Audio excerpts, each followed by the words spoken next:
الحمد لله رب العالمين والصلاة والسلام على سيد المرسلين اما بعد فاعوذ بالله من الشيطان الرجيم بسم الله الرحمن الرحيم الصلاة والسلام عليك يا رسول الله وعلى آلك واصحابك يا حبيب الله الصلاة والسلام عليك يا نبي الله وعلى آلك واصحابك يا نور الله۔ میٹھی میٹھی اسلامی بھائیوں اور مدنی چینل کے ناظرین، سلسلہ ہے ایک قصہ ہے قرآن سے۔ قرآن ہے میرا رہنما، قرآن شفا ہے، نور ہے قرآن، جلا دل کی میرا قرآن، رضا رب کی میرا قرآن، قرآن قرآن۔ آج کس کی بات ہونی ہے؟ آج ایک ایسے شخص کی بات ہونی ہے جس کا نام تو بڑا مشہور ہے مگر اس کا چرچا اچھے الفاظ میں نہیں ہے۔ جی ہاں، انجام بہت برا ہوا۔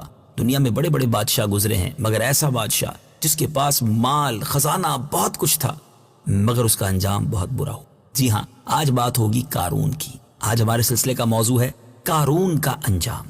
قارون کون تھا؟ اس کے ساتھ کیا ایسا ہوا کہ وہ اس طرح غرق کر دیا گیا؟ آج بہت کچھ سیکھنا ہے قرآن پاک سے۔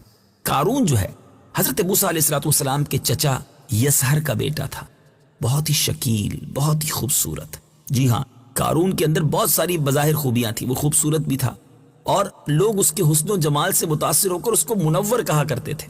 اس کے ساتھ ساتھ اس کو یہ کمال بھی حاصل تھا کہ وہ بنی اسرائیل میں تورات کا بہت بڑا عالم تھا اور بہت ہی ملنسار اور با اخلاق انسان تھا اور لوگ اس کا بہت ہی ادب و احترام کرتے تھے۔ ہو سکتا ہے آپ حیران ہو رہے ہو کہ اتنی ساری خوبیاں پھر بھی اس کا انجام اتنا برا ہوا۔ ہم میں سے جو اگر مجھے کوئی خوبصورت سن رہا ہے اور جناب کوئی عالم جس کو اپنے آپ کو سمجھتے ہیں کہ بڑے علم والا ہوں وہ سن رہا ہے، خوش اخلاق بھی ہے، ملنسار بھی ہے، لوگوں میں مقبول بھی ہے، لیکن ہم سب کو اس بات کی فکر ہونی چاہیے کہ ہمارا انجام بھی اچھا ہو۔ یہ نعمتیں اللہ نے دی ہے نا، ان نعمتوں کا شکر ادا نہ کرے، ان نعمتوں کو حاصل کرنے کے بعد رب کی نافرمانیوں میں لگ جائے تو پھر یہ چیزیں عذاب کا باعث بھی بن جاتی ہیں۔ غور سے سنیے، قارون کے پاس بے شمار خزانہ اور دولت آ گئی۔ اب اس کے حالات میں ایک دم تغیر پیدا ہو گیا، زندگی کا لائف سٹائل جو ہے وہ تبدیل ہو گیا۔ اب سامری کی طرح وہ بھی حضرت موسیٰ علیہ السلام کا بہت بڑا دشمن ہو گیا اور اعلیٰ درجے کا متکبر اور مغرور پراؤڈی ہو گیا۔ جب زکوٰۃ کا حکم نازل ہوا تو اس نے حضرت موسیٰ علیہ السلام کے سامنے یہ عہد کیا کہ وہ اپنے تمام مالوں سے اپنے مال کا 1000واں حصہ زکوٰۃ نکالے گا۔ مگر جب اس نے اپنے مالوں کا حساب لگایا تو وہ تو بہت بڑی رقم زکوٰۃ کی بنتی ہے۔ ذرا غور کیجئے کہ مال کا 1000واں حصہ ہمارے مسلمانوں کے لیے تو 40واں حصہ ہے نا، 2.5% ہے ہر سال زکوٰۃ، جو اس کی تفصیل ہے اس کے بعد، لیکن اس کو تو 1000 میں 1 روپیہ دینا تھا اگر غور کیا جائے۔ مگر چونکہ وہ بہت بڑی کیلکولیشن بن گئی، بہت زیادہ خزانہ تھا، تو اب اس کے اوپر حرص نے، بخل نے، کنجوسی نے حملہ کیا۔ اب وہ زکوٰۃ کا منکر ہو گیا اور بلکہ عام طور پر بنی اسرائیل کو بہکانے میں لگ گیا کہ حضرت موسیٰ علیہ السلام اس بہانے سے تمہارے مالوں کو لینا چاہتے ہیں۔ یہاں تک کہ حضرت موسیٰ علیہ السلام سے لوگوں کو بدگمان کرنے کے لیے اس خبیث نے، اس غلط آدمی نے یہ گندی اور گناؤنی چال چلی کہ ایک عورت کو بہت زیادہ مال و دولت دے کر اس بات پر آمادہ کیا کہ وہ حضرت موسیٰ علیہ السلام پر بدکاری کا الزام لگائے۔ چنانچہ عین اس وقت جب حضرت موسیٰ علیہ السلام واز فرما رہے تھے، قارون نے آپ کو ٹوکا کہ فلانی عورت کے ساتھ آپ نے معاذ اللہ برا کام کیا۔ حضرت موسیٰ علیہ السلام نے فرمایا اس عورت کو میرے سامنے لاؤ۔ چنانچہ وہ عورت جب بلائی گئی، اللہ کے نبی ہیں حضرت موسیٰ علیہ السلام، کلیم اللہ ہے اور آپ پر یہ الزام لگایا جا رہا ہے، تو آپ نے فرمایا اے عورت، اللہ کی قسم جس نے بنی اسرائیل کے لیے دریا کو پھاڑ دیا اور عافیت و سلامتی کے ساتھ دریا کے پار کر کے فرعون سے نجات دی، سچ سچ بتاؤ کہ واقعہ کیا ہے؟ حضرت موسیٰ علیہ السلام کے جلال سے وہ عورت سہم کر کانپنے لگی اور اس نے مجمع عام میں صاف صاف کہہ دیا کہ اے اللہ عز و جل کے نبی، مجھ کو قارون نے کثیر دولت دے کر آپ کے پاس بھیجا تھا، آپ پر الزام لگانے پر آمادہ کیا تھا۔ اب حضرت موسیٰ علیہ السلام آپ دیدہ ہو گئے، سجدہ شکر ادا کیا اور اللہ کی بارگاہ میں اب آپ نے اسی کیفیت میں دعا کی کہ یا اللہ، قارون پر اپنا قہر و غضب نازل فرما۔ پھر آپ نے مجمع سے فرمایا کہ جو قارون کا ساتھی ہو وہ قارون کے ساتھ ٹھہرا رہے اور جو میرا ساتھی ہو وہ قارون سے جدا ہو جائے۔ چنانچہ صرف 2 ایسے بد نصیب تھے جو قارون کے ساتھ ہی رہے، باقی تمام لوگ الگ ہو گئے۔ اب حضرت موسیٰ علیہ السلام نے زمین کو حکم دیا کہ اے زمین تو اس کو پکڑ لے. تو قارون ایک دم گھٹنوں تک زمین میں دھس گیا.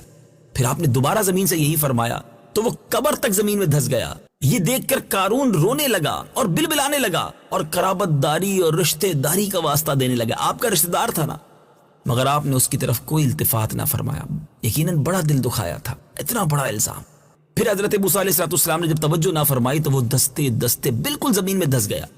اب وہ دو جو منحوس شخص تھے، جو قارون کے ساتھی بنے ہوئے تھے، اپنی آنکھوں کے سامنے سب دیکھا نا. آنکھوں پہ جب پردہ پڑ جاتا ہے نا تو دیکھیں آنکھوں کے سامنے حضرت موسیٰ علیہ السلام نے اشارہ کیا ہے، زمین آپ کی بات مان رہی ہے، وہ دھستا جا رہا ہے. تو وہ کہنے لگے کہ حضرت موسیٰ علیہ السلام نے قارون کو اس لیے دھسا دیا ہے کہ قارون کے مکان اور اس کے خزانوں پر قبضہ کرنا چاہتے ہیں. اللہ. پھر حضرت موسیٰ علیہ السلام نے دعا مانگی کہ یا اللہ قارون کا مکان اور خزانہ بھی زمین میں دھس جائے. چنانچہ قارون کا مکان جو سونے کا تھا اور اس کا سارا خزانہ سبھی زمین میں دھس گیا. اے میرے بیٹھے اسلامی بھائی، اللہ والوں سے جو بیر لیتے ہیں، اللہ والوں کو جو ستاتے ہیں، اللہ کے نیک بندوں سے، اللہ کے برگزیدہ بندوں کو جو تکلیف پہنچاتے ہیں، پھر اس کا انجام کیسا ہوتا ہے. تکبر کتنی بری چیز ہے، کنجوسی کتنی بری چیز ہے. اس واقعے سے اے میرے بیٹھے اسلامی بھائیو، آئیے پہلے تو یہ واقعہ قرآن کی زبان سے سنتے ہیں. اللہ تعالیٰ ارشاد فرماتا ہے کہ قارون کو کتنے خزانے دیے تھے. ان خزانوں کی کنجیاں ایک مضبوط اور طاقتور جماعت بمشکل اٹھا سکتی تھی. اس کی کیز جو ہیں، جی ہاں خزانہ تو کتنا ہوگا، جن صندوقوں میں، جن تجوریوں میں وہ خزانہ رکھا جاتا تھا، ان کنجیوں کو اٹھانے کے لیے ایک بڑی جماعت درکار ہوتی تھی. آئیے قرآن کی آیت اور اس کا ترجمہ سنتے ہیں. إن قارون كان من قوم موسى فبغى عليهم وآتيناه من الكنوز ما إن مفاتحه لتنوء بالعصبة أولي القوة.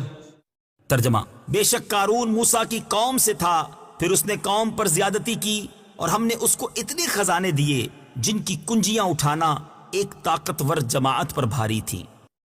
اے میرے میٹھے اسلامی بھائیوں، حضرت موسیٰ علیہ السلام نے قارون کو جو نصیحت فرمائی وہ یہ ہے کہ جس کو قرآن نے بیان کیا.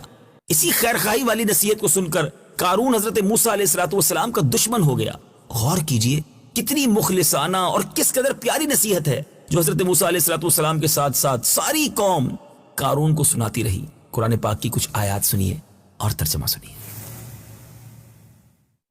إذ قال له قومه لا تفرح إن الله لا يحب الفرحين. ترجمہ: جب اس سے اس کی قوم نے کہا اتراؤ نہیں، بے شک اللہ اترانے والوں کو پسند نہیں کرتا. وابتغ فيما آتاك الله الدار الآخرة ولا تنس نصيبك من الدنيا وأحسن كما أحسن الله إليك ولا تبغ الفساد في الأرض. ترجمہ: اور جو مال تجھے اللہ نے دیا ہے اس کے ذریعے آخرت کا گھر طلب کر اور دنیا سے اپنا حصہ نہ بھول اور احسان کر جیسا اللہ نے تجھ پر احسان کیا، اور زمین میں فساد نہ کر. اے میرے بیچ اسلامی بھائیوں، قارون نے اپنے مال کے گھمنڈ میں، غرور میں اس مخلصانہ نصیحت کو ٹھکرا دیا اور خوب بن سور کر تکبر اور غرور سے اتراتا ہوا قوم کے سامنے آیا اور حضرت موسیٰ علیہ السلام کی بدگوئی اور ایذا رسانی کرنے لگا. اب اس کا نتیجہ کیا ہوا؟ قرآن کی زبان سے سنیے اور خدا کی اس قاہرانہ گرفت پر خوف الہی سے تھرا اٹھیے. فخسفنا به وبداره الأرض فما كان له من فئة ينصرونه من دون الله وما كان من المنتصرين. ترجمہ: تو ہم نے اسے اور اس کے گھر کو زمین میں دھسا دیا تو اس کے پاس کوئی جماعت نہ تھی جو اللہ کے مقابلے میں اس کی مدد کرتی اور نہ وہ خود اپنی مدد کر سکا. اے میرے میٹھے اسلامی بھائیوں اور مدنی چینل کے ناظرین، یہ عبرتناک واقعہ ہم سب کو یہ درس ہدایت دیتا ہے کہ اگر اللہ تعالیٰ مال و دولت عطا فرمائے تو اس فرض کو لازم جانے کہ اپنے اموال کی زکوٰۃ ادا کرتا رہے اور ہرگز اپنے مال و دولت پر غرور اور گھمنڈ نہیں ہونا چاہیے. یہاں وہ مدنی چینل کے ناظرین سوچے جو بعض اوقات کہتے ہیں یار اتنی ساری زکوٰۃ بن جائے گی. مثال کے طور پہ اگر کسی کی 10 لاکھ روپے زکوٰۃ نکلتی ہے تو کہتا ہے او ہو 10 لاکھ روپے نکل جائیں گے. اللہ کے بندے 4 کروڑ بھی تو مالک نے دیے جب 10 لاکھ زکوٰۃ نکل رہی ہے نا. ہمیں تو شکر ادا کرنا چاہیے. جب بھی زکوٰۃ دینے کی باری آئے تو بوجھ نہ سمجھے اسے، بلکہ سچی بات یہ ہے کہ زکوٰۃ دے کر اللہ کا شکر ادا کریں کہ مالک تیری مہربانی، تو نے دینے والا بنایا، مانگنے والا نہیں بنایا. ہمیں تو اگر اللہ نے نوازا ہے تو اللہ کی راہ میں خرچ کرنے میں بخل کس بات کا؟ اللہ ہی کا تو مال ہے. یہ قارون کا انجام قرآن کا یہ واقعہ ہمیں سکھا رہا ہے کہ جو لالچ کرتے ہیں، بخل کرتے ہیں، راہ خدا میں خرچ کرنے میں کنجوسی کرتے ہیں، وہ برباد ہو جایا کرتے ہیں. جس کو رب نے دولت دی ہے نا، رب چاہے تو پل بھر میں دولت چھین بھی لیتا ہے. ہر وقت اس کا دھیان رکھتے ہوئے تواضع اور انکساری کی عادت رکھیے، اور ہرگز کبھی انبیاء، اولیاء، صالحین اور جو اللہ کے نیک بندے ہیں ان کی بدتمیزی ان کی بارگاہ میں نہیں ہونی چاہیے. ان کی شان میں گستاخی بالکل نہیں ہونی چاہیے. ادب، احترام، تعظیم کا دامن تھامے رہیں. اللہ والے ہوتے ہیں، ان کے ذریعے تو ہمیں رب سے ملنا ہے. اگر یہی ناراض ہو گئے تو ہمارا کیا بنے گا؟ اے میرے میٹھے اسلامی بھائیوں، جب اللہ والے دعا کرتے ہیں وہ بھی قبول ہوتی ہے، اور اللہ کے نیک بندے اگر بد دعا کر دیں تو پھر کوئی جگہ باقی بچتی نہیں ہے. آپ نے اس واقعے سے یہ بھی تو سیکھا نا کہ اللہ کے نبیوں کا حکم کہاں کہاں چلتا ہے. حضرت موسیٰ نے زمین کو حکم دیا تو زمین نے قارون کو پکڑ لیا، دھسا دیا.